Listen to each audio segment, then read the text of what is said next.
Hello, welcome to another assembly this day. Thank you Key Stage 1 and Reception for coming today. Before we start with our story, I'd like us to practice our Makaton sign of the week. Please, it goes like this. Shop. Shop. Can you have a go? Shop. Well done. Thank you very much. Now, this story is from it's based upon a story that's a traditional story from Kenya, a country in Africa, and it's called Lila and the Secret of Rain. I love it. It describes Lila's journey to find something which really is hard to come by. I wonder if you'll enjoy it. Let's see.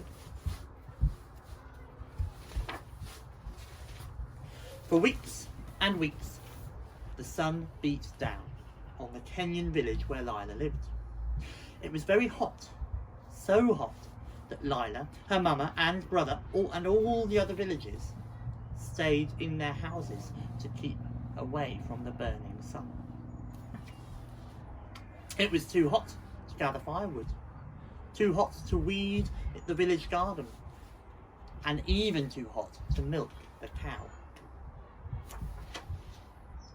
One night, Lila overheard her mama talking about the well drying up and the crops that were failing. Without water, there can be no life, her mama said. Lila wanted so much for the sun to stop shining and for the rain to come. But the sun did not stop shining and the rain did not come. One evening, Lila's grandfather told her a story about a man that he'd met once when he was a boy. A man who had told him the secret of rain. "You must climb the highest mountain," said the man to Lila's grandfather, "and tell the sky the saddest thing you know."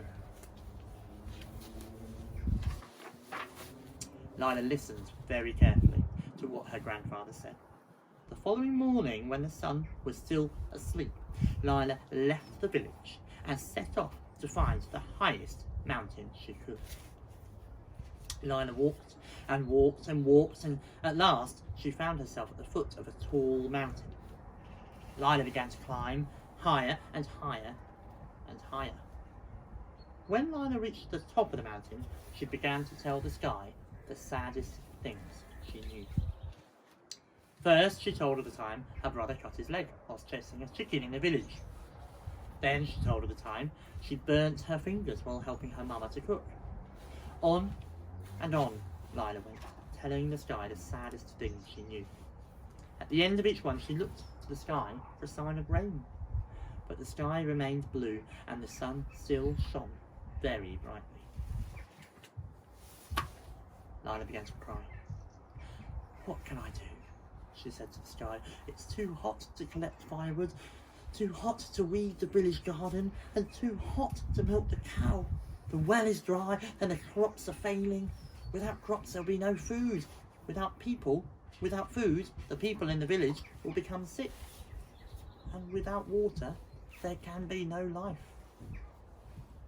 Everything on the mountaintop was silent. Nothing could be heard except the sound of Lila weeping. Then a breeze began to blow and the dust around Lila's feet began to dance. Clouds began to fill the sky like flocks of white birds, slowly blocking out the sun's scorching rays. The clouds grew darker and darker, filling with Lila's sadness, until the sky was ebony with emotion. Suddenly, a flash of lightning tore across the sky and a loud roar of thunder echoed around the mountain. Lila felt the gentle touch of a raindrop on her foot, then another and another and another, until the ground was awash with tears of rain. Lila joyfully lifted up her hands to the crying sky, for each raindrop felt like one of her mama's kisses. As fast as she could, Lila ran down the mountain. By the time she reached home, all the villagers were celebrating the rain with music and dancing.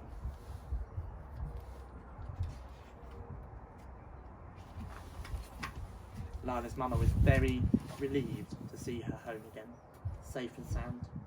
She hugged her close while Lila's grandfather gave her a knowing smile.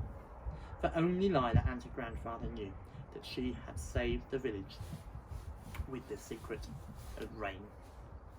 Well, there we go. I hope you like that story. I hope also you practice our Makaton sign of the week this weekend. It is shop. Well done. And I hope you have a wonderful weekend. It's a bit different this weekend and for the next few weeks because we have to do a few extra things to keep safe out when we're out and about. But you can, I hope, get out and enjoy the outdoors and have a lovely time all the same. I look forward to seeing you on Monday. Thank you everyone for joining. See you soon. Bye bye.